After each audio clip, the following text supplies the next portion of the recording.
So I promised my readers on LinkedIn that I will record a video about my idea of coaching because I opened up myself to this idea of coaching people. And I put a profile for myself on the website, 3 lessons. I think I'll be linking it below. About what kind of things I can offer to people to be of public use, to be aiding, to be helping, to be um, in conversation with people, to be of use to people. There are several areas I discovered that are of interest to me as a life coach. And the way I decided to be a life coach is that I began studying as a mental health counselor, began doing my master's, began pursuing a new degree after all these degrees that I've already had. And I read about coaching in one of the books. And you know what? Coaching right now in mental health counseling field, perceived the way I read those textbooks, at least, perceived in a lot of ways as this is not something real, this is not something that good. Mental health counseling is a very rigorous discipline, a very rigorous profession. And so it tends to take coaching, life coaching, as a little bit of conmanship, a little bit of something that benefits the coach rather than the client, I guess. I mean, that is just sort of an impression that I got. I could have given you a quote from those textbooks, but I wouldn't do that right now. It would be too boring. So I thought that when I read it, I was like, that is probably not correct because to me, I had the experience as a client with therapists, and I had an experience with coaches. And I would say that although I didn't have one-on-one coaching, but I watched the videos on YouTube and they were very helpful when I was myself going through some tough times. So I think that coaching is, of course, very different from mental health counseling. And the way it is different is that mental health counseling is, of course, this professional discipline that will help you in many real challenges, real problems when you're facing with some sort of things that can be framed as disorders, that can be framed as psychiatric diagnosis. Although, again, not in every state mental health counselor can have the right to diagnose people, but usually they do give some sort of tentative diagnosis, something to be built for the insurance purposes, like it's the whole system. You have to have a diagnosis to bill people for insurance for them to be paid, reimbursed for these services that they're getting. So mental health mental health counseling is one thing, but coaching doesn't do that, or it doesn't have to do it. Coaching is not gonna be giving you a diagnosis. Again, not all mental health counseling is giving the diagnosis also. If that's private counseling one-on-one and so on, if you wouldn't request them, they would probably not give you your diagnosis, but they will still be calculating sort of in their mind what kind of problems it is that you are facing. And they're going to be doing it in the mental health framework, in the language of psychiatry, which again is fine because this language really helped so many people and is going to help a lot of people. But life coaching is a little different in this regard, is that there is no pathologizing movement within it, right? There is no way of like dealing with the problems that you are facing within this framework.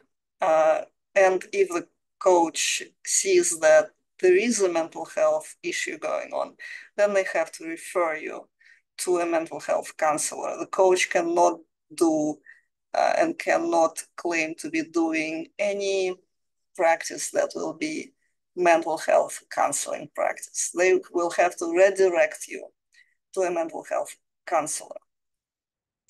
Anyway, I thought that coaching is a good way to put some of these things that we are facing in real life in a way that we can help each other. Meaning, I was thinking about several areas that are of interest to me as a budding coach, so to say. It's decluttering or psychologically helping people to get rid of some of their possessions that do not bring them joy anymore. And of course, Mary Condo is a big name here with her first books in particular.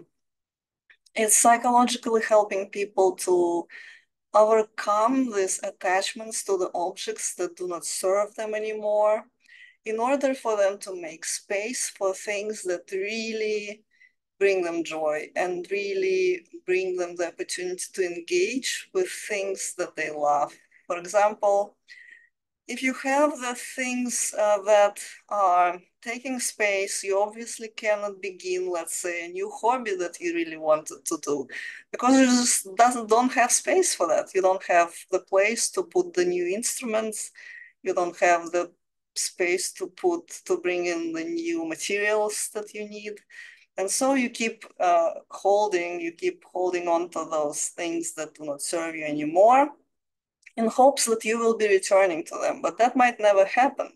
So we end up living in this, let's say, shell that we created for ourselves, to which we cling and which doesn't serve us. Instead of getting rid of it, creating some space instead, and engaging with the new things that really bring us joy. That's one thing. Another thing I was thinking I can be doing some coaching around for people is dating and in particular overcoming the breakup, because the breakup can be very hurtful. It can be very difficult to overcome. And people make a lot of mistakes when they're trying to overcome it in a way that they lose their own self-respect.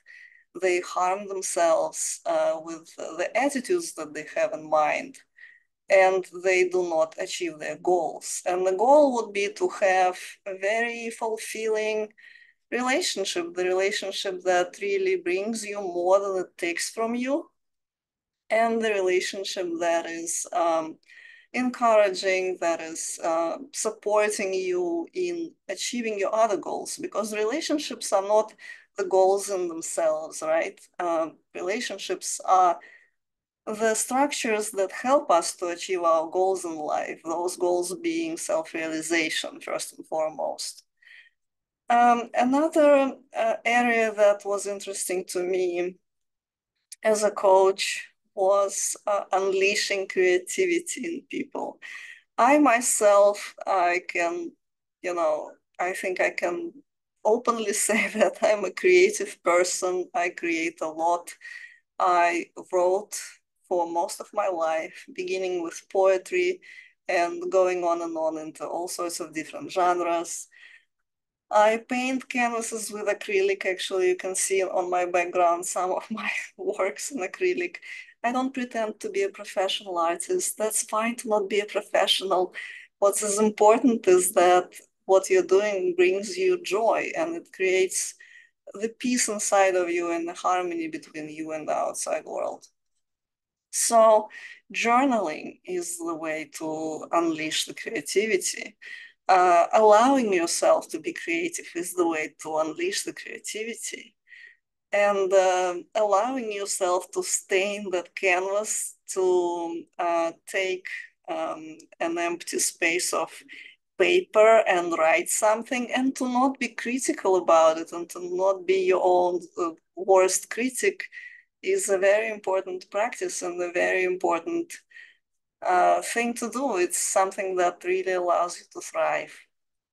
So my understanding about coaching right now, because I'm not a multi-year experienced coach by now, I just had this idea, I just had this inspiration, is to allow people to create the space together for us to be together, for us to talk about what it is that people need, meaning that I think my sessions are not going to be monologues from me. They're going to be mostly talking of the person. I'll just create the space where you are talking about your problems, and you are talking about yourself, and you are talking about your aspiration, and you are formulating your goals, and you are looking at how to achieve them. Now, I think over time I might choose between these areas that I mentioned, which would be decluttering, um, relationships, basically overcoming breakup in particular, and unleashing creativity. I might be choosing one of them, the one that I'm leaning towards the most, but that can also depend on people, I think. I'm at this point in life where I want to tell people, well, you know better what you need. Just tell me in what ways I can be useful to you and in what ways I can bring some public good. So I promised to my LinkedIn readers that I'll be doing a video on what it is about creativity that I think. But this is my introductory maybe video, the first video in the series. I don't know if I'm gonna continue, but this is just something that I had in mind and that I wanted to share with you. So if you have any ideas, if you have any feedback, if you have any words of support to me, like, yes, you can do that, and so on, I invite you to leave me a comment, to write me an email, and to contact me and perhaps book a session with me. Who knows? Let's try and explore that. Thank you very much for your attention. I hope you are having a great day.